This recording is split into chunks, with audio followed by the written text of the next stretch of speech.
E aí, galera, esse é mais um episódio do Maldita Politicagem. Aliás, mais um não, né? Estamos de volta com Maldita Politicagem, depois de um longo período de resolução dos problemas pessoais, né? Então a gente começa aqui com um pedido de desculpas. Antes de mais nada, eu vou dar saudações aqui para o nosso querido Luiz Domingos, aquele nosso cientista político favorito de Querência do Norte. Tudo bem, Luiz? E aí, Ale? Saudações a todos e todas. Rapaz, pela sua entrada, eu tive a melhor impressão possível, hein? Chegou animado, é muita disposição de voltar à carga do Maldita Politicagem. Entrando na sua justificativa, né? A gente teve aí, o último episódio foi em maio, então foi o maior em maio, tava olhando ali. Achei que fosse abril a gravação, acho que o episódio saiu em maio. Então é o maior período sem episódios, né? A gente quebrou uma regra que a gente tinha definido no começo, há 3 anos e meio atrás, de nunca falhar. Mas a gente já falhou vários e esse ano estava falhando mais. O ano passado a gente já começou a falhar, esse ano falhamos, mas é muito difícil conciliar o podcast com a vida pessoal, o trabalho, enfim. Mas a gente está voltando. O que importa é isso. Aos que não acreditavam, dizemos que estamos aqui. E com novidades, porque nós recebemos comentários ao longo do tempo de pessoas dizendo que a gente precisava falar mais com o público, né? Então, nós vamos aonde o povo está. E onde que o povo está, Alessandro? O povo está nos feeds, nas caixas de comentários, né? Enviando piadas, deboche, provocações baratas, ofensas, agressões. Então, nós iremos interagir mais atualmente, a partir de agora. Tem um bloquinho novo, é isso que eu quero dizer. Tem um bloquinho novo ao final, no qual a gente conversa com o público a partir dos comentários enviados no Instagram, uma semana antes, alguns dias antes. Vocês fiquem atentos no nosso Instagram, que lá vai aparecer um lugar para você enviar os seus comentários em aberto, né? Não são comentários específicos sobre os temas, então vai ter um comentário em aberto. Se vocês quiserem escrever sobre os temas, também é bem-vindo, mas também vocês vão sentir a temperatura dos comentários que chegaram agora na primeira caixa aberta pelo Fábio, acho que na segunda-feira. Então nós estamos gravando na sexta e o episódio vai ao ar na terça que vem. Sempre assim, então ao longo da semana um comentário, quarta ou quinta ou sexta a gente grava, e terça seguinte, às terças de manhã, novos episódios do Maldita Politicagem, até dezembro, perto do Natal. Vocês vão ter que nos engolir, como dizia o velho Lobo Zagalo. É isso, japonês. O que nós temos aí de novidade, além disso? Você tá meio profético hoje, né? Bom, gostei do retorno. Nós vamos falar hoje, né? Na verdade, é uma ideia que a gente tirou ouvindo o Posse de Bola, né? Que é o podcast que tem a participação do Juca Kfouri, que ele chegou a comentar no meio do Mundial de Clubes, que ele olhava para o futebol atual e ele se recordava da teoria da dependência. E isso gerou uma ideia para nós, né, de rever, teoricamente, essa teoria da dependência, que é uma teoria tão importante para a história intelectual da América Latina, das ciências sociais na América Latina, e tentar fazer essa brincadeira de tentar analisar o futebol mundial através dessa teoria. É lógico que isso aqui é realmente uma brincadeira, né? Então, no primeiro bloco, a gente vai rever as principais teses, os principais atores da chamada teoria da dependência e por rebote também, do desenvolvimentismo, né?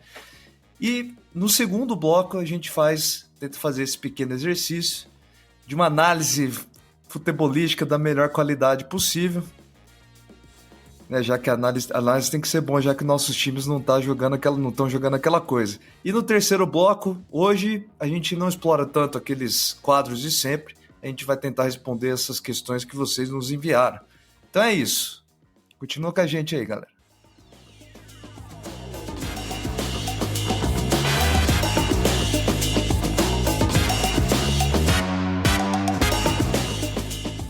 Então vamos lá. O primeiro bloco, como vocês lembram, e aqueles que não lembram, que não ouviram, passam a entender. No primeiro bloco a gente faz uma apresentação do tema maior do episódio, que no caso é a teoria da dependência. E a gente vai destrinchando e trazendo evidências e contextualizando melhor no segundo bloco. Então, o primeiro bloco é uma parte mais conceitual, explica da onde que vieram as ideias, as teorias. E no segundo bloco, a gente apresenta a atualidade disso, os dados, e depois, no terceiro bloco, a gente parte para a patifaria, para a parte mais lúdica e conversando com os ouvintes e entre nós mesmos, aquela famosa conversa de padaria e ou de botequim. Então, vamos começar com a teoria da dependência. Aqui nós temos um quadro, é uma teoria muito forte no campo da economia, né? Mas ela também se ramifica para as áreas irmãs, como sociologia, história. Mas o fato é o seguinte, na década de 40, ou melhor, vamos dar um passinho atrás. Segundo o professor Bresser Pereira, famoso economista, ex-ministro do governo Fernando Henrique, há dois tipos de Estado, né, no capitalismo. O Estado liberal e o Estado desenvolvimentista. O Estado liberal é aquele que só quer garantir a propriedade, o respeito aos contratos e o crescimento econômico. Ele não está preocupado com os problemas decorrentes do capitalismo, em particular a desigualdade. Então, o Estado liberal, o primeiro tipo de Estado capitalista, e lá no século XIX. Aí, a partir das crises, desigualdade, greves, toda aquela história do movimento sindical do século XIX, surge um novo tipo de Estado, que é esse que ele chama de Estado desenvolvimentista, que além de garantir os contratos e o crescimento econômico, também quer garantir o desenvolvimento social, né, e o crescimento dos trabalhadores nesses países do capitalismo mais antigo. E aí, essa teoria se fortalece muito a partir dos anos 40 do século XX. Né? Então, se a gente lembra, no Brasil, mas também no mundo e na América Latina em particular, o movimento relacionado ao Getúlio Vargas, o Estado ser o promotor, o Estado não só garante os contratos e a propriedade privada, mas o Estado também funciona como uma espécie de motor, né, de válvula, que tira o dinheiro dos ricos e distribui para os pobres por política social, mas também por políticas de desenvolver um tipo de capitalismo orientado de um jeito ou de outro. Tem um elemento fundamental nessa história do que o Estado faz na economia, que é a industrialização. E aí eu dou aquela pingada na bola para o Alessandro começar a falar o que é a teoria do desenvolvimento nas suas vertentes dependentista, que é essa teoria da dependência. Então o desenvolvimentismo é um grande modo de entender a economia e o desenvolvimento do mundo. E dentro dela tem a teoria da dependência. Tem textos na internet que falam que a teoria da dependência briga com o desenvolvimentismo. Está errado. Né? O que acontece é que ela é uma das formas de pensar o desenvolvimento é a teoria da dependência. Não é isso, japonês? Eu acho que esse pequeno desacordo que alguns estudiosos, alguns sites nos colocam, é porque, na verdade, a teoria da dependência ela tem algumas correntes, né, de pensamento que são diferentes uma das outras, né? Então, com a ajuda também com a ajuda do Bresser Pereira, de outros economistas, a gente fez um pequeno resumo aqui, né? Não vai dar para entrar com todos os detalhes em cada uma dessas correntes, mas como você falou, tudo começa com a CEPAL, né? O Bresser Pereira ele destaca muito isso. A CEPAL, a Comissão Econômica para a América Latina e o Caribe, que é uma espécie de conselho dentro da ONU, né? No interior da ONU, que foi criado com o objetivo de ter cooperação econômica entre os membros ali que fazem parte. Tinha dentro da CEPAL, aliás, a instituição era liderada por um economista argentino chamado Raul Prebisch, e que também teve a parceria com o Celso Furtado, né, um importante economista e historiador brasileiro. Esses dois, os cabeças, então, dessa primeira corrente da teoria da dependência, que nós vamos chamar aqui de cepalina, né, como tudo que vem da CEPAL. E o contexto aqui, Luiz, vamos voltar, você falou anos 40, né, anos 1929 nós temos a crise mundial, E como superação da crise mundial, nós temos um receituário do Keynes, né? Das influências do economista Keynes, com o Estado atuando como um agente importante dessa recuperação econômica, e inspirado nisso, o Prebisch e o Furtado traz um receituário para a América Latina. Por que receituário aqui, né? Porque, vou citar aqui o nosso grande professor Adriano Codato, porque Brasil era uma grande fazenda de café, né? E se eu for usar a mesma lógica que o Adriano usa nessa afirmação genial, para a Argentina era um grande pasto de gado, né? Então, essas duas nações eram, apesar da Argentina ser rica, né? Uma nação rica no período, mas eram atrasadas no ponto de vista daquilo que produziam, né? Então, vão dizer o Prebisch e o Furtado que o mundo todo ele pode ser dividido entre centro e periferia. O centro da economia mundial são aquelas nações desenvolvidas que produzem uma série de produtos com valor agregado altíssimo, produtos industrializados, né, tecnológicos, né, industrializado aqui não é um ventilador, né, industrializado aqui são coisas já com tecnologia avançada no período, enquanto que a periferia produz coisas sem valor agregado, café, produz gado, produz, enfim, soja, ou inclusive minérios que vão ser lapidados e trabalhados nos centros econômicos, né? Produz também jogadores que vão brilhar nos campeonatos Não, mas europeus, mas deixa o pera lá. segundo bloco, deixa o segundo bloco. E aí, então, nós temos essa separação que vem em mente, então, como superar esse problema, né? Então, já que o Brasil, a Argentina e os demais países da América Latina fazem parte da periferia, como superar esse problema? É preciso destacar aqui que o problema não é apenas econômico, né? Então, o Brasil vende café, vende uma série de coisas e tem que comprar tecnologia. Nessa troca, obviamente que o Brasil fica numa desvantagem, né? É por isso que se separa o mundo entre centro e periferia. Mas para além da Só pra pe- economia, tem um. Desculpa, só para pegar um exemplo que eu devo ter ouvido também do Juca Kfouri, se eu não estiver enganado, e que é bem didático. A gente vende o café em grão para a Alemanha. A Alemanha torra, moe e faz a cápsula e vende para o Brasil pelo 10 vezes o valor daquela quantidade de café que a gente vendeu para eles. E aí a gente vende o grão bruto para a Alemanha e a Alemanha devolve para a gente uma cápsula toda bonitinha e etc. E a gente paga caro nessa cápsula. Entendeu? É mais ou menos o raciocínio dos caras. Né? E essa dominação, né, essa dependência, ela está estabelecida não só no ponto de vista econômico, mas também em outras arenas da nossa vida, né, uma espécie de soft power que acaba influenciando o consumo mundial, influencia uma série de outros pontos da vida da população mundial, né? Bom, para superar isso, então, seria necessário que o Brasil, a Argentina e os demais países da América Latina conseguissem se industrializar, né? Conseguir ter um parque industrial diversificado, com capacidade de modernizar a economia, etc. Porque a industrialização significa salários mais altos, significa profissionais de maior qualidade e principalmente produtos com capacidade de vender coisas com valor agregado mais alto lá no mercado mundial, né? Bom, mas essa industrialização não vai surgir de repente, não vai surgir pela vontade dos empresários, que tem um risco muito elevado, esse investimento precisa ser a longo prazo, etc. Quem que vai promover, então, a industrialização? O Estado, né? Como você falou no começo do bloco. É aí que vem essa coisa das capacidades estatais, do surgimento da necessidade de ter burocracia pública qualificada, né?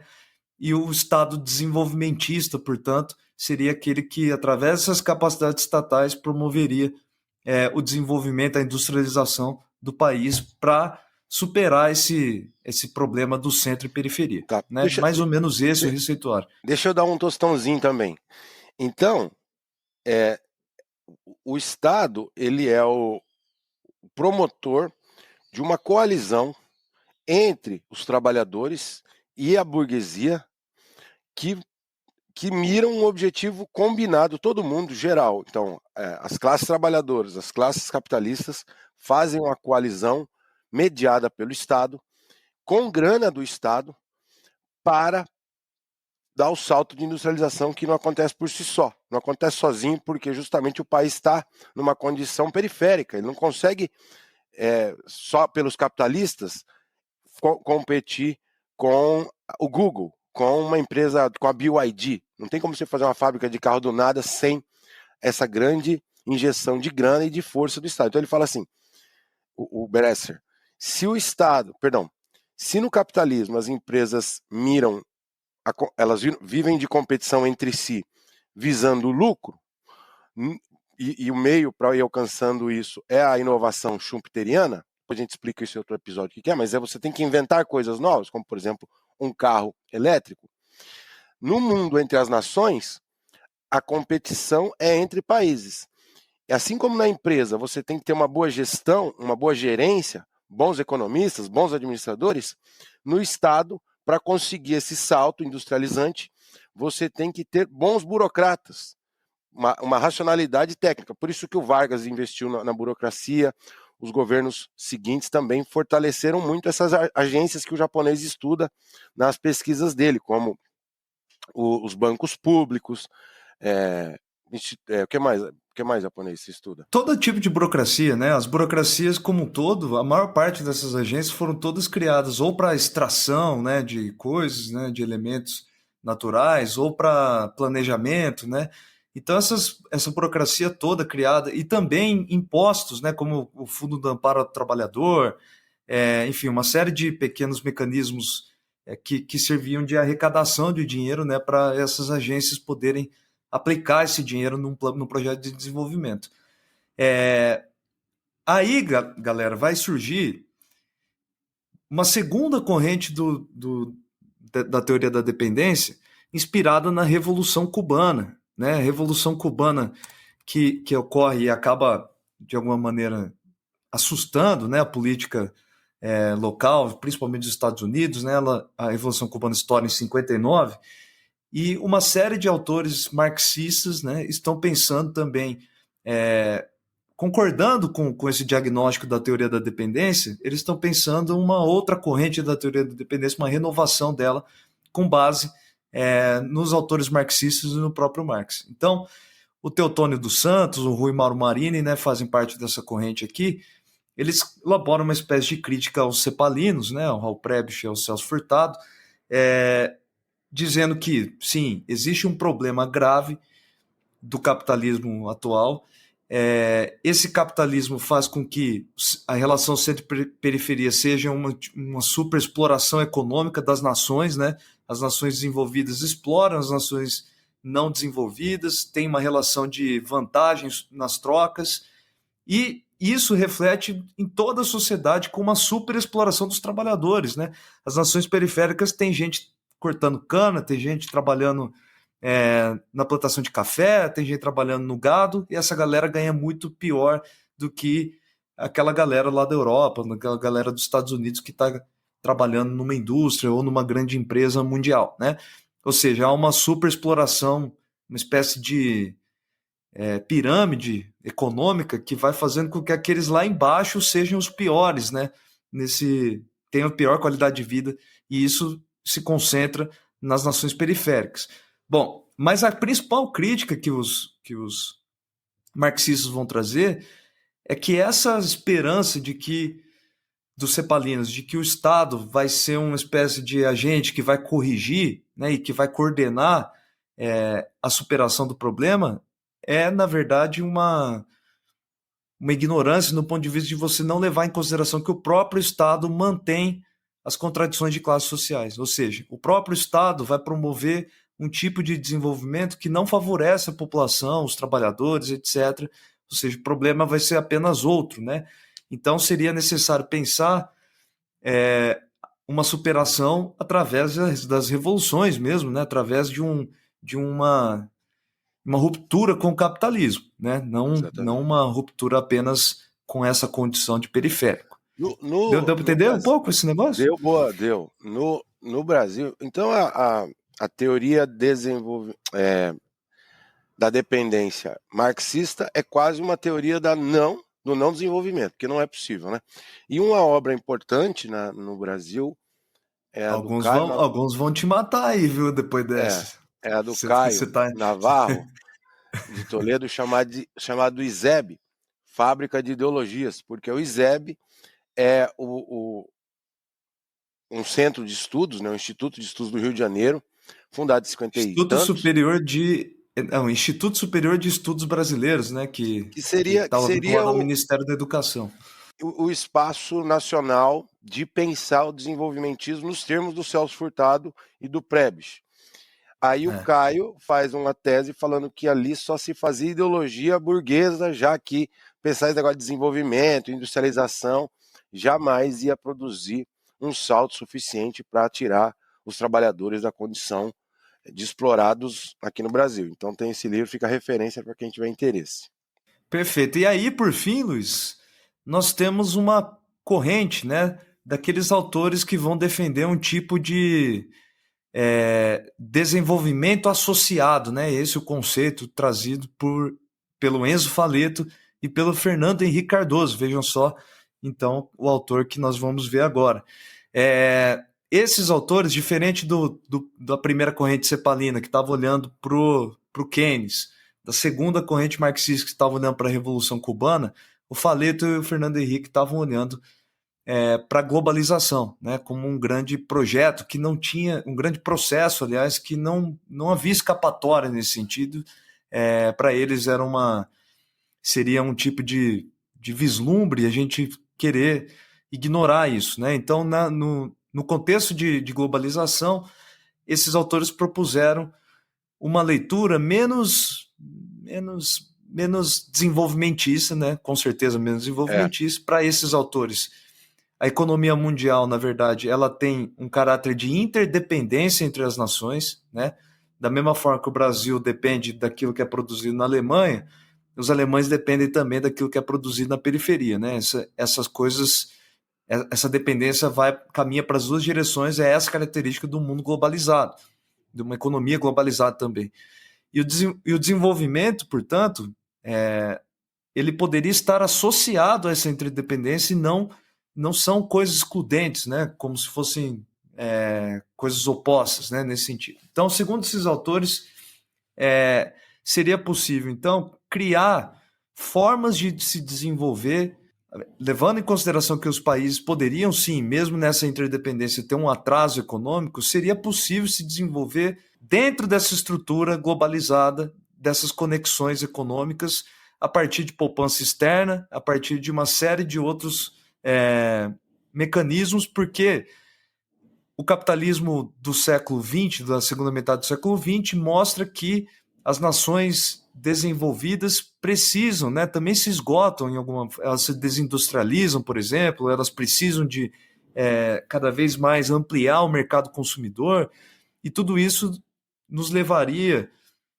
a uma possibilidade de desenvolvimento como nação. Então, na visão desses autores aqui, o Brasil, por exemplo, a Argentina, que nós estávamos discutindo, eles poderiam sim se desenvolver nesse contexto de interdependência, com poupança externa, com o envolvimento dos capitalistas locais e com empresas multinacionais que trariam desenvolvimento, trariam tecnologia, etc. Ou seja, algo que já se aproxima do neoliberalismo, né?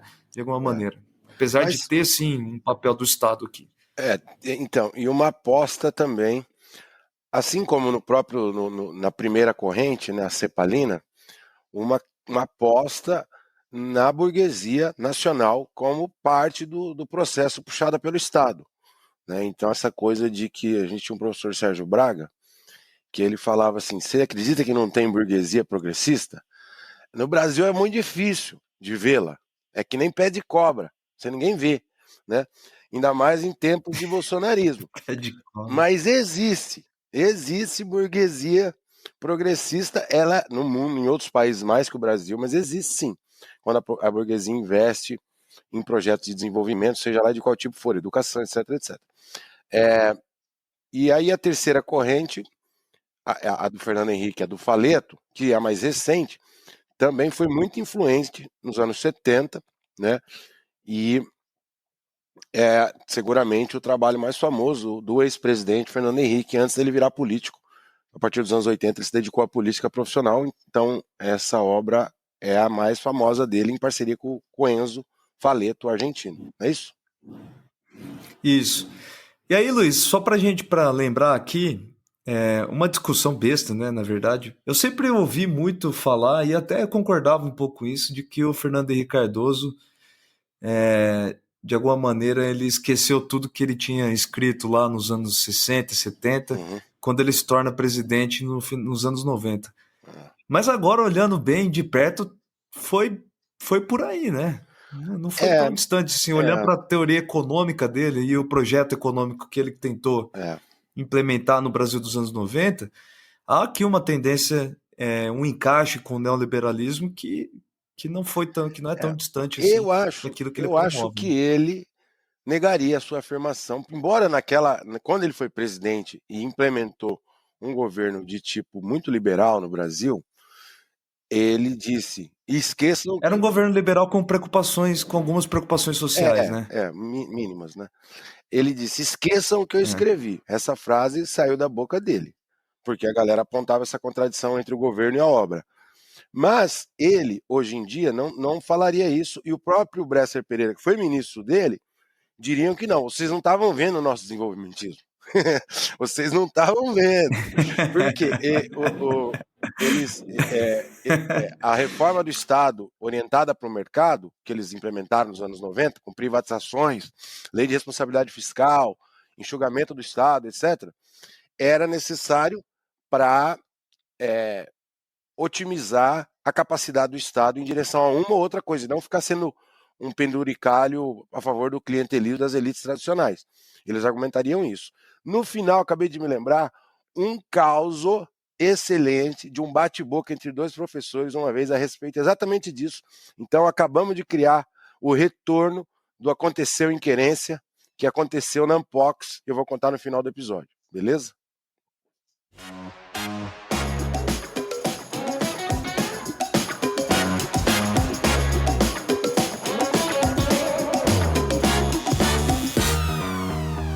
Mas vamos lá ao grande motivo do episódio, que é o futebol, né? Nós tivemos a Copa do Mundo de Clubes da FIFA, que foi um grande momento de congraçamento entre os clubes do mundo e no futebol brasileiro. Nunca escutei tanta expressão: o futebol brasileiro tem condições de competir, e nananã. Ai, que coisa linda. Agora tem até um slogan na TV Globo, né? Que fala: o campeonato de clubes mostrou que o futebol brasileiro é uma joia. E nananã, tomou cada cacetada, né? E como diz o Falha de Cobertura, tem condições de. Perde para os times europeus, igual perde por Volta Redonda. Tá igual capacidade, perde igual, né? Fala, tava tirando só do Fluminense. Pois bem, o Fluminense chegou mais longe, chegou até a semifinal, um milagre da gota. Mas transformaram o Renato ficavam Gaúcho comparando... no Guardiola em algumas semanas, né? O gênio do futebol brasileiro e tal. Mas outra expressão que se martelou muito, e aí entra o nosso tema, eu não posso nem falar, que me dá 3 tipos de coceira essa palavra, que é a primeira prateleira do futebol mundial, e a segunda prateleira do futebol mundial, e a terceira. Essa foi a palavra mais repetida do mês de junho aqui no Brasil, na imprensa local, né? Talvez ela apareça no dicionário de Oxford como a palavra do ano. Primeira prateleira, nananã. Pô, negócio repetitivo já térrimo. E que o Chelsea não está na primeira prateleira e o Flamengo ganhou por causa disso, daquilo e patati. Bom, isso nos menciona essa desigualdade, mas por mais... Então, essa palavra proibida a partir de hoje, no Maldita Politicagem. Não fala mais primeira, não fala mais. Mas o que ela diz? Ela diz que tem um lugar que é muito caro, muito rico e muito bem sucedido do futebol mundial e que tem um produto excelente, jogos maravilhosos, que seriam 7, 10 times aí, né? Que estão na Premier League, os 2 mais importantes da Espanha, um ou outro um na França, um na Itália, Enfim, é um grupo muito restrito de times que tem muita grana e contratam os melhores jogadores. Depois tem uma segunda prateleira, que é um grande grupo de países europeus, e o resto. O resto é o Brasil, a Argentina, os países asiáticos emergentes no futebol, que seriam todos, esses últimos, a periferia. Então, o centro, duas camadas. Os primeiros times, os times da primeira, PIN, a segunda, PI, e a terceira, PI, que é o resto. Então, são 3 camadas, as 2 primeiras do centro e a terceira da periferia do mundo futebolístico. E aí todos os times brasileiros, argentinos, asiáticos, africanos, dos Estados Unidos e assim por diante. Certo, então vamos fazer o resumo Mais ou passo a menos aí? passo disso daí que você está falando. Então a brincadeira é tentar aplicar a teoria da dependência, né? Qual das ideias, dos conceitos seria possível? Acho que, de novo, né, a oposição centro-periferia, né? Então vamos pensar assim, o que seria, se lá para os economistas lá dos anos 40 e 50, o desequilíbrio era gerado pelos produtos, né? Pelo mercado consumidor, etc. A gente vai usar essa mesma ideia aqui, de que o produto são os jogos, né? É isso que tem para vender cada uma das ligas, né? Os jogos, né? E o espetáculo que cada um deles podem oferecer. Diante disso, então, nós temos um centro e periferia. Vamos pensar aqui, o Campeonato Brasileiro, infelizmente, ninguém assiste, só nós brasileiros, né? A boa parte da história é que o brasileiro é um povo muito, muito relacionado com os clubes, muito apaixonado e que tem bastante gente nesse país continental assistindo. Mas ninguém assiste fora do Brasil, né? Outro público. Agora, isso vai se modificando, né? O centro que nós estamos chamando aqui, que são as 5 grandes ligas, né? Francesa, italiana, espanhola, inglesa e alemã. Existem pessoas no mundo todo que assistem em graus diferentes, né? Essas ligas, mas o que acaba acarretando num desequilíbrio econômico pesado, né? Desses clubes, dessas nações em relação ao resto do mundo. Bom, então, como nós poderíamos pensar a industrialização, por exemplo, que agrega valor, né?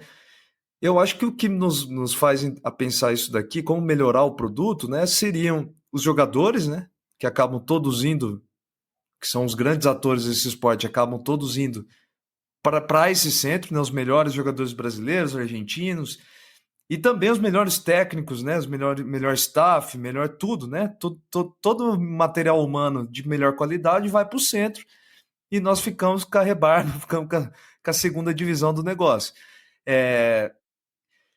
E além disso, o produto que eles oferecem, né, estádios, transmissão, tudo isso também é de outro nível, né? Isso também acaba afetando. Então, para voltar para o início, quando o Juca Kfouri fez essa brincadeira, eu acho que faz sim total sentido pensar nisso, né? De que tem um centro no futebol e uma periferia, e que boa parte de nós, aí eu vou falar daqui a pouco um dado, mas boa parte de nós fazemos parte da segunda prateleira do futebol mundial, ou terceira prateleira, principalmente... Segunda? Não, terceira, paizão. sim, tô falando do ponto de vista, assim, em geral, né? A gente faz parte da periferia. Depende ainda, tá? O Santos deve estar na sexta, sétima. O Santos faz parte da sexta, sétima no Brasil, da segunda talvez no estado de São Paulo, né? É possível, tá Então a zoado. gente foi procurar alguns dados que nos ajudam a entender isso. Primeiro o seguinte, né? Dentro da Europa já existe, na verdade... Peraí, pausa. Tem um bloco chamado Tem Tabela? Tem, É esse, para explicar para as pessoas novos ouvintes. Então agora, Alessandro, faz vinheta pro bloco Tem Tabela. Começa, por favor. Então vamos olhar... É o bloco que deu nome pro Vamos olhar Adriano. aqui para os contratos televisivos que compõem boa parte do dinheiro dos clubes até hoje, né? Existem patrocínios, existe bilheteria, venda de camisa, etc. Mas ainda contratos televisivos de transmissão são a parte mais pesada, do dinheiro dessa galera.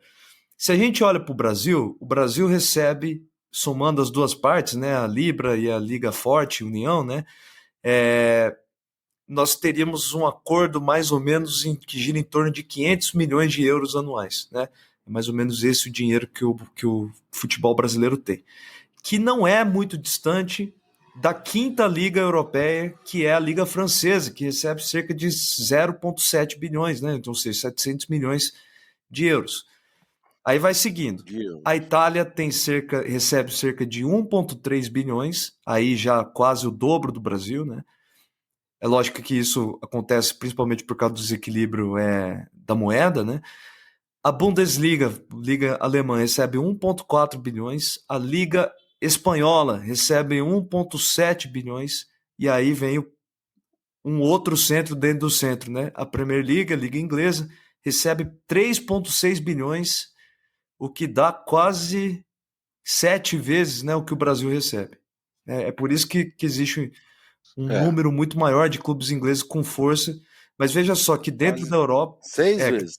mesmo em relação ao segundo colocado, a Premier League recebe o dobro, né, da Liga Espanhola. É por isso, então, que a Liga Inglesa tem os clubes ricos, né, porque a distribuição é mais igualitária, mas as outras 4 concentram, né, no Barcelona, no Atlético de Madrid, no Real Madrid, na Liga, a Bundesliga também com 2 clubes, a Liga Italiana tem uma distribuição um pouco melhor, mas o que acaba acarretando em times mais fracos, né? E a Ligue 1 francesa com o Paris Saint-Germain.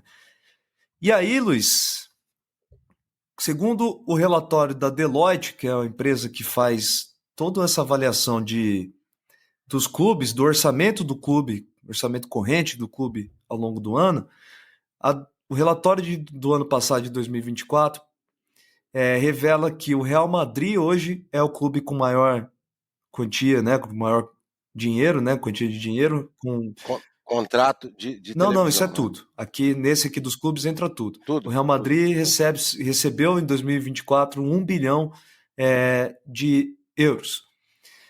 Aí nós temos, vamos colocar aqui que nós temos 8 clubes que são essa primeira prateleira que o Luiz odeia aqui, né? Que é composto mais ou menos pelo Manchester City, pelo Paris Saint-Germain, Manchester United, Bayern de Munique, Barcelona, Arsenal e Liverpool. É preciso ressaltar aqui que o Chelsea não está aqui, porque o Chelsea tem muito dinheiro, né, do seu dono no clube, mas o Chelsea não participou da Champions League no ano passado, que acabou diminuindo um pouco o seu orçamento. Então, esses 8 clubes, e depois o restante do ranking do top 20 segue com Tottenham, nessa ordem, né? Chelsea, Borussia Dortmund, Atlético de Madrid, Milan, Inter de Milão, Newcastle, Juventus, West Ham, Aston Villa, Olympique de Marseille e Lyon, né? Completam então os 20. Então são, nas minhas contas rápidas aqui, são 9 ingleses, 3 franceses, que é impressionante, 3 espanhóis, 2 alemães e quem faltou na conta? 3 italianos. 3 italianos no top 20. A Juventus e o Milan, tá certo. Alessandro, vamos para dar mais caldo, você tem de memória algum valor de arrecadação anual de um time brasileiro? Então, eu vou falar aqui, só para vocês terem uma ideia, completando aqui o argumento, Luiz, a Deloitte também fornece o top 30 completo, né? Então, na ordem 21 é o Brighton, depois o Napoli, depois a Roma, o Eintracht Frankfurt, o Benfica, o Crystal Palace, o Everton, o Fulham, o Wolverhampton, e aí quem vem em 30? Flamengo. Então o Flamengo é o 30º clube mais rico do mundo, com um orçamento de 198 milhões de euros anuais. Então o Flamengo ele está em 30. Para vocês olharem com comparação, o Wolverhampton da Inglaterra, que é o 29, recebe 206 milhões de euros. Ou seja, o Flamengo está bem, mas se comparar com esse primeiro escalão aqui, está longe, né? Então, por exemplo, o Tottenham Hotspur, que é muito... Não é um clube tão importante assim, né? No Brasil, a gente não vê das coisas, tem um orçamento de 615 milhões de euros, né? Então é 3 vezes do Flamengo. Ô Alessandro, deixa eu fazer uma pergunta aqui para animar esse episódio. Você acha que depois de um churrasco e uns 2 barris de de um negocinho, de um chopp ali num clube, sem chuteira, só aquela brincadeira boa, o time do Flamengo tem condição de enfrentar o Tottenham O em pé de Tottenham? igualdade? Não, se... Aí Descalço, aquela coisa gostosa, aquela coisa bagunçada. eu acho que o Tottenham fica bom pro Flamengo. Eu É? diria que o Tottenham fica bem, bem assim. Dá dá- um bom duelo. Seria ali, né? Inclusive daria Aham. Mas aí para você também. calçando a chuteira já fica. Mas o Tottenham ficou em 16º na Premier League. O Tottenham tem muito dinheiro, porque é um time de Londres e tal, né? Mas ele investe muito mal, né? Mas é mais ou menos isso, né? O nível dos melhores times do Brasil é mais ou menos do Atlético de Madrid, do Dortmund, do Tottenham, né? Eu imagino. Né? Ficar ali em sexto, na Premier League, sétimo. Eu colocaria Pô, isso. você tá dando maior cancha pros times aí, hein? Então tá bom. Não, mas Deixa eu fazer eu o tô meu, falando meu do dado, meu. Flamengo só. O resto, velho, o São É. Paulo, É. talvez eu acho que o São Paulo teria o pior destino Segundona. possível. A segundona do inglesão, né? É. Bom, deixa eu trazer a minha contribuição aqui, que além da tabela, nós trouxemos estudos de caso. Porque isso, a grana que dá muita riqueza para os clubes é TV, merchandising, né? Produtos, camisa, boné, essas coisas, e venda de jogador. Então, esse valor que você se refere é tudo isso somado. Uhum. São as 3 maiores receitas dos clubes. E aí eu quero mostrar aquele negócio do café que estava no primeiro episódio, o elemento aqui, a moeda de troca, o item, com todo respeito aos jogadores, são os jogadores. E eu queria ilustrar para vocês alguns valores. Então eu peguei aqui o caso do Savinho, que é atacante da seleção brasileira, ponta, né? Como que ele foi as transferências dele. Ele foi vendido em 22 do Atlético Mineiro para um clube francês chamado Troyes. É assim que pronuncia? Isso. Troyes. E aí, ele é 6 milhões de euros. Né? Aí o Troyes vendeu para o PSV Eindhoven da Holanda. Não, emprestou, não conta. Emprestou, é. Depois daí tá. Daí o Troyes vendeu para o Girona. Que é do Grupo 50, City. que é do Grupo City, que tem muito dinheiro, né? É. E aí, depois o Girona repassou para o Manchester City, porque o Guardiola gostou dele. Então, veja, 6 milhões a primeira venda do Atlético Clube Brasileiro para o clube europeu, e entre eles lá o Troyes vendeu por 50 milhões. Então é quase 10 vezes o valor. Mais um exemplo, estudos de caso em abundância nesse episódio, Alessandro. O caso do João Pedro. Né? O Fluminense formou o jogador foi vendido para o Brighton. Não, foi vendido para o Watford. Watford por 11 milhões de euros. Que Uma boa grana. que é o time do Elton John. Olha só. Tá com informações úteis hoje, hein? Aí o Watford vendeu pro Brighton por então 11 milhões a primeira venda. A do Fluminense, a exportação brasileira foi por 11 milhões de euros. É. O Watford já repassou o jogador pro Brighton por 34 milhões de euros, 3 vezes a mais. E o Brighton agora vendeu para o Chelsea por 63 milhões de euros. Por que eu estou mostrando esse valor? Da primeira venda do clube brasileiro para a venda interclubes europeus, e aqui só estamos falando da Inglaterra, basicamente, já houve um salto de 6 vezes, de 11 para 60 milhões. Isso. E essa lógica, ela não está só nesses nomes mais badalados, jogadores que jogam na seleção. Isso acontece na rebarba. Acontece em tudo que é canto, em time de segunda, terceira, quarta, quinta divisão. Né? É. E olha só, eu trouxe aqui, graças a uma pesquisa e um relato maravilhoso do Marcos, Marquito, também conhecido como Marcos Seifert, que ele me trouxe o caso do Caio César, jogador revelado aqui no Alto da Glória, no Monumental de Concreto Armado, no Coritiba. O Caio César, da base do Coxa, ele foi vendido por 2 milhões de euros para um time de Portugal, uma potência lá chamado Vitória de Guimarães, certo? Sim. 2 milhões de euros, que hoje lá na Europa é troco de pinga, né? E esse time Vitória de Guimarães vendeu o Caio César para o Al Hilal, o time lá do ex-Neymar, do Jorge Jesus e tal, que é a potência asiática de tanto dinheiro, é o time que parece que tem a maior folha de pagamento atualmente no mundo, né? Em 2 semanas, o Vitória de Guimarães deu um tapa na cara do Coxa e vendeu o Caio César por 10 milhões de euros. É brincadeira? Então, o Coxa vendeu por 2 e o time português vendeu pro time asiático por 10 milhões. Aqui 5 vezes. E veja, é interessante porque bate essa diferença de 6 vezes o que a Liga Inglesa arrecada anualmente. Você falou 3,6 bilhões de euros. Em relação à primeira liga lá, que é mais ou menos a Liga Francesa, que é parecida com o Brasil, que é meio milhão. 600 milhões, mais ou menos. Então, tem sempre a escala. Então, os nossos jogadores são vendidos por X, e lá, quando eles estão no melhor da sua produtividade, do seu desempenho, eles são vendidos por 6x. Esse é um padrãozão que a gente encontra. Isso com o apoio do Marcos e também do site Transfer Market, que tem informação com gráfico e tudo de todos esses jogadores que eu estou falando para vocês. É sempre assim. Sim. Então, aí que está a dependência. Isso é estrutural.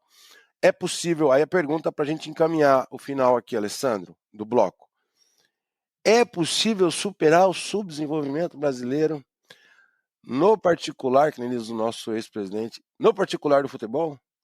Então, é legal essa pergunta, na verdade. Eu estava pensando sobre isso. É sim, eu acho que o Brasil está fortalecendo, a Liga Brasileira está ficando cada vez mais forte. O Brasil tem dominado a América do Sul, não acontecia isso, né? Os clubes brasileiros. Veja, tem clube do interior do Rio Grande do Sul comprando jogador destaque em algum país na América Latina, né? Tem o Criciúma contratou o Bolassi, né? Uns negócios maluco, né? Em determinado momento. Então o Brasil está sendo uma espécie de centro também aqui na América, né? Buscando talento, etc. Eu acho que o caminho é fortalecer o campeonato, fazer com que o campeonato ganhe cada vez mais atenção, produto melhor, calendário melhor, estádios, tudo, né? Bom, mas o que me incomodou nessa conversa foi essa visão de que o Mundial poderia salvar o futebol e tirar esses países da periferia. Eu não acho. Porque, veja bem, a Champions League tem a participação de todo mundo na Europa. E a Champions League só aprofunda a desgraceira toda, né?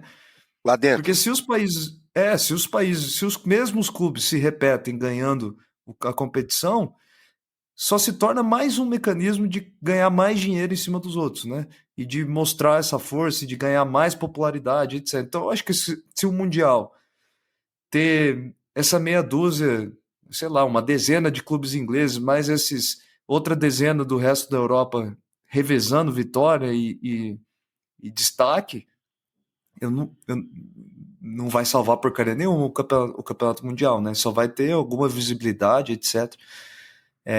Mas assim, eu acho que o caminho é mais melhorando mesmo o conteúdo, fortalecendo os clubes aqui. Eu acho que o Flamengo e o Palmeiras estão fortes pra caramba, né? Em termos continentais, etc. Né? Mas deixa eu continuar o paralelo com a teoria da dependência. A gente falou do par Estado e burguesia. O Estado tem que se associar à burguesia para convergirem num catching up, para dar um salto de qualidade, né? Na industrialização, no caso da economia nacional de um país. No caso do futebol, isso teria que acontecer entre os dirigentes, entre si e entre atores que coordenam os campeonatos. No caso aqui seria a CBF, que é responsável pelo Campeonato Brasileiro, que seria mal comparado totalmente, porque não é uma instituição comparável ao Estado, mas seria quem faz as regras, quem promove a arbitragem, faz os contratos, assim por diante.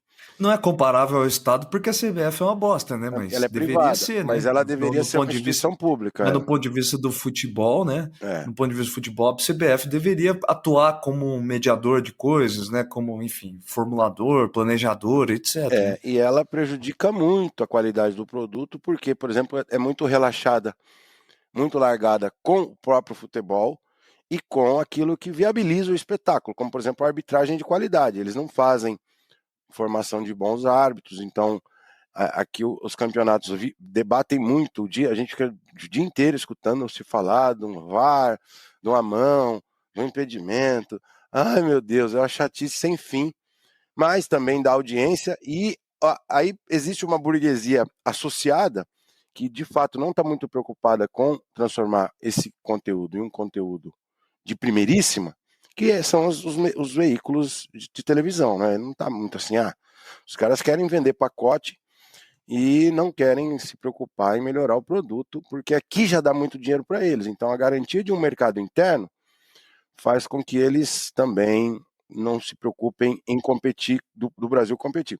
Agora, eu acho, aí tem um problema de calendário que aí deixa para quem lida com a gestão do futebol resolver, mas a existência do Campeonato Mundial de Clubes, ela serviu para isso, para conhecer melhor os times de outros cantos, por exemplo, para o grande público, né? Não para você que é um viciado em futebol, por exemplo, para o grande público. E além disso, ela dá uns cascalhos, né? Ela dá uns caraminguazinhos para os clubes, porque esse é o grande incentivo para os clubes participarem, porque os clubes, os europeus, eles penalizam as férias, né, dos jogadores. Então, como que a FIFA convence os times de irem? E com grandes times você tem um valor na taça. É dando muito dinheiro. Então o Fluminense tirou uma bala por ter chegado até a semifinal e assim por diante. Então sem isso. Eu acho que o risco. E o Florentino, por sua vez, Florentino Pérez é o presidente do Real Madrid. Ele quer criar uma liga só com os clubes mais famosos da Europa, inclusive a revelia da Champions League, porque ele acha que a Champions League é muito inclusiva e tem muito time lá da Escócia e tal, que não tinha que ter. Então... Eu acho que no fundo ele tem medo, porque o produto, o Campeonato Espanhol não tem tanto apelo assim, né? Mundialmente falando mais, né? Tirando o clássico, né? Barcelona e Real Madrid, né? O apelo é menor. Mas só para finalizar então, esse ponto, o meu medo é que se repita os mesmos times sempre, sabe? Aqui no caso do Brasil. Pensa, quem que vai classificar daqui 4 anos, né? Vai estar lá o Flamengo, vai estar o Palmeiras. Alguém duvida que eles vão estar? Né? Então esse dinheiro que seria para democratizar, ele pode servir para, na verdade, acabar de vez com a democracia no ponto de vista da igualdade aqui da competição brasileira, né? E o tipo de solução... Atuar que nem a Champions League atua lá na Europa. E o tipo de solução para isso é uma distribuição mais equitativa, não igual, mas mais equitativa dos contratos de televisão entre os clubes da Série A e B. Senão, se distribuir com desigualdade como o Flamengo já está ganhando e o Palmeiras, e até o Corinthians, é que o Corinthians não sei o que eles conseguem fazer com o dinheiro deles, você vai gerando muita concentração de força em poucos times e vira um espanholão ou um gauchão, né? O Campeonato Brasileiro corre esse risco atualmente.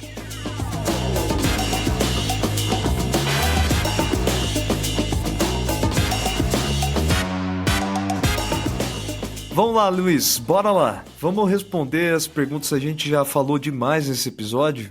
Vamos fazer meio rápido essa coisa. Primeiro, obrigado por todo mundo que enviou as perguntas, enviaram mensagens. Não vai dar para a gente falar sobre todas. Teve um filtro, sim, do Fábio. E aí eu vou ler aqui algumas perguntas. E aí, gente, a gente vai ter que responder muito rápido, né, Luiz? Não vai dar para dar uma aula, hein? Para responder cada uma delas. Tem umas perguntas meio Você tá falando que eu falo muito e que eu tô com problema de, não tô falando nada. Síntese? Não tô falando nada. Mas, ó, tem algumas perguntas que não tem jeito, então obrigado, Felipe Belo, obrigado, Homer, grande Homer. Não, deixa eu falar do Felipe Belo. Felipe Belo falou, cadê o Alessandro no futebol de segunda-feira? O Alessandro está na geladeira do futebol para se dedicar à maldita politicagem. É isso. Torci meu pé. Vai lá, Luiz. Ó, por que o povo brasileiro não se radicaliza? Ai, Jesus. Eu fiquei matutando, essa é uma questão de 1 milhão. Se você quiser deixar para um episódio. Não, pode ter um episódio, mas eu acho que existem momentos de radicalização, sim. Porque o bolsonarismo, se não for a radicalização. Agora, se você quiser perguntar por que não se radicaliza a esquerda, aí nós estamos lascados para responder, e aí precisaria de um episódio. Mas então insiste no ponto. Como é que é o nome de quem escreveu essa pergunta? Essa foi a Justíssimo ponto. pergunta do Diego Batera. Olha só, hoje tem o Louco, tem o Batera, tá todo mundo aqui. O público do Maldita Politicagem tá com belos nomes. Vamos pensar nessa questão, mas em parte Só, não se o radicaliza. louco não é o Diego, né? O louco você está se referindo ao Felipe. Né? O Felipe. É. É isso, é isso. Não, é isso. Não tenho, não saberia responder de saída, assim.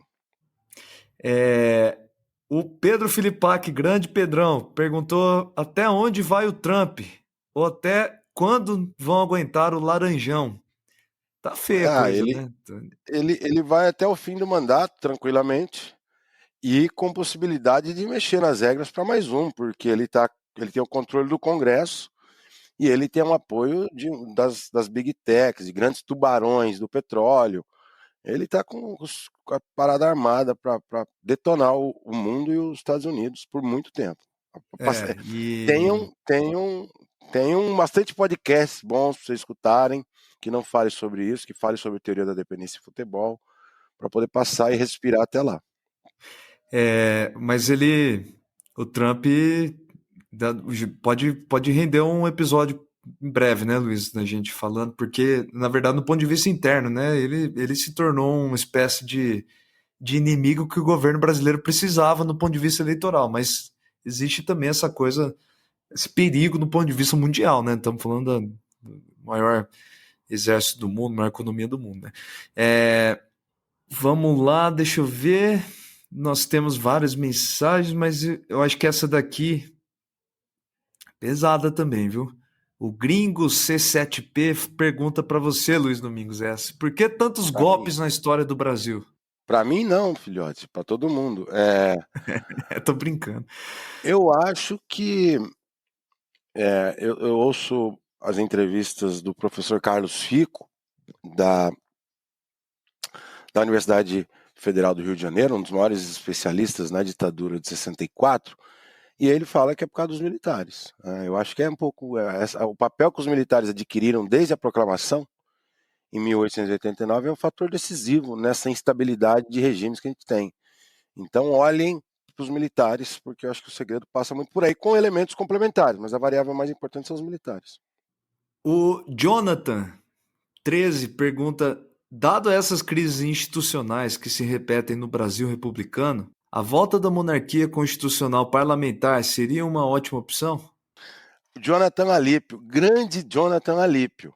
Uma satisfação ter você ouvindo você aqui. Um grande torcedor do Rio Branco de Paranaguá, o Leão da Estradinha. Esse episódio sobre futebol vai agradar aos ouvidos do Alípio. Você tá de sacanagem com a pergunta dessa? A monarquia constitucional vai resolver o problema do Brasil? Vai colocar outros problemas piores? Acho que não. A gente é uma república já está consolidada nesse aspecto, né? Aqui eu vou responder essa do Vini Borba, o Vinícius, né? Grande Vinícius, que perguntou o que nós achamos sobre o livro O Pacto da Branquitude, que é um livro que está sendo cobrado pela Federal do Paraná e é para o vestibular desse ano. Eu acho que esse aqui vale um episódiozinho, talvez, viu, Luiz? É difícil, Vinícius, Vale um a episódio. gente responder Olha, assim rápido. eu vi a pergunta e fiquei com vergonha que eu não conhecia a obra. Eu já tinha ouvido falar na obra, assim, na imprensa, mas abri uma resenha e acho que vale a pena ler para um episódio mais tarde. Mas assim, o argumento geral da obra, Vinícius, eu acho super válido, né? Foi pouco destacado essa coisa de uma espécie, essa ideia de uma espécie de pacto, né? De aliança, de autofavorecimento da população branca, né? Ao longo da bibliografia brasileira. Então, eu acho um livro fundamental, sim. É um acerto da Federal ter cobrado o livro.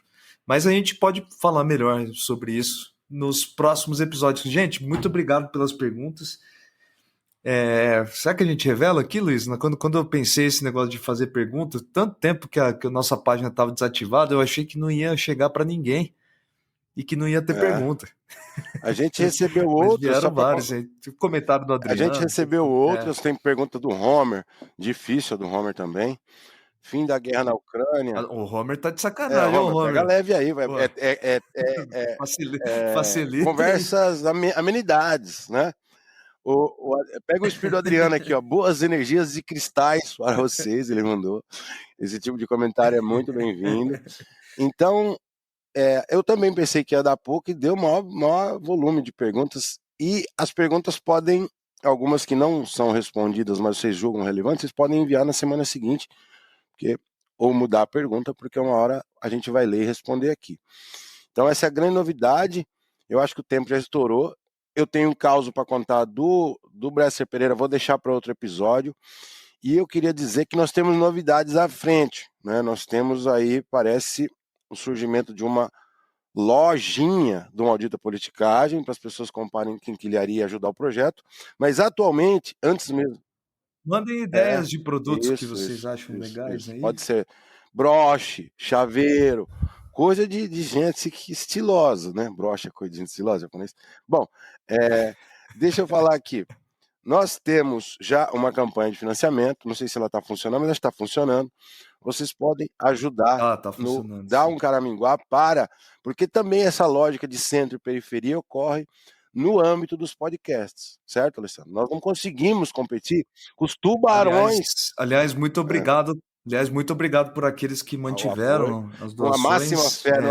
A gente continuou fazendo o pagamento das plataformas, etc., para manter o projeto, né? E foi importante para manter nesses meses. Aliás, falando sério agora, no final, quem manteve, tá ouvindo a gente até agora, né? Acho que já tem saco para ouvir mais um pouco. A gente teve que ficar teve muito trabalho, né? Foi trabalho mesmo, gente. Então, principalmente eu tive que me ausentar demais, né, no final do semestre, e por isso a gente parou um pouco, deu uma pausa no projeto para voltar agora. Isso, e ainda uma última observação é que a aparelhagem também estraga, né? No último episódio, antes desse recesso não planejado, o meu áudio estava muito ruim, então o que significava que o microfone já estava dando o seu tempo de obsolescência programada, culpa dessa divisão centro-periferia. E vejam, eu quero que vocês avaliem meu áudio para ver se ele está razoável ou se é preciso melhorar. Podem escrever também sobre isso. E, assim como existe essa competição desigual entre os países, existe entre os podcasts. A gente não consegue competir com as grandes produtoras, com os tubarões da produção de áudio no Brasil, Rádio Novelo, Globoplay, Patati.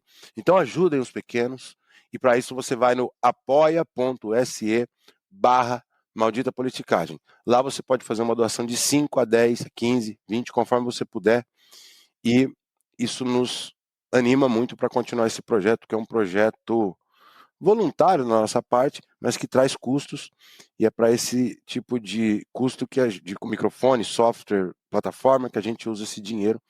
Não é para andar com aquela Lamborghini que nem os jogadores brasileiros que vão trabalhar na Europa. É isso, japonês? É isso. Um abraço, galera. Obrigado pela até companhia. O próximo.